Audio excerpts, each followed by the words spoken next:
Bwana zaidi sana. Amen. Akasema kwa hii alikuwa hana uhakika kama ni nani. Bwana nasitamina kama ni ya mume wangu, ni ya mume wake. Kitabu kama si hataki. Kwa hiyo ikabidi atoe. Kwa mwana kitabu haja kitaji. Nikamuuliza kwa nini mume wangu, kwa nini unafanya hivyo? Akaniambia mume wangu hajali familia. Kwa hiyo sisi ni maulage. Kwa kilichokuwa kinamsababisha kinui baba amesahau majukumu. Warga nalaba kaya tapatao. Amesahau familia. Nungsaye. Kwa hiyo kule kusahau familia ikampelekea huyu dada akapata mtoto kule nje. Anaenda kutembea na mwanaume mwingine ili apate mtoto. Ili cha kupata ili apate chakula cha kuwapa watoto. Kwa baba ni muhimu kujali familia. Ukikuta nyama inaliwa kwenye nyumba yako, jua imetoka wapi? Wewe ni mwanaume gani?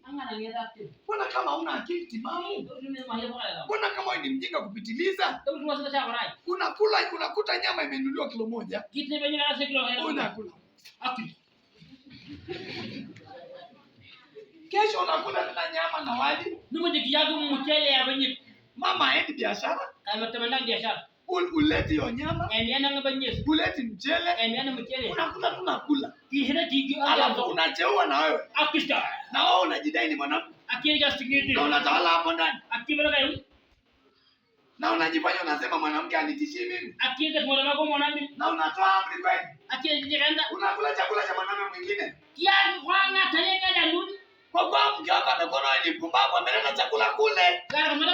Yaani wakati unakula na kwa wewe kula tu pumbavu. Kula ulale zako hapo. Maana una akili timamu. Ungekuwa na akili timamu ungekula. Kwangu si ni chakula ambacho nimekula. Nipigie makofi.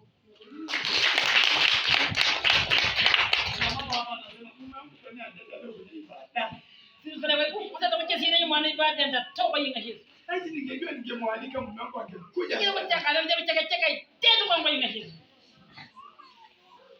Mama anapambana na nunua viatu vya shule vya mtoto.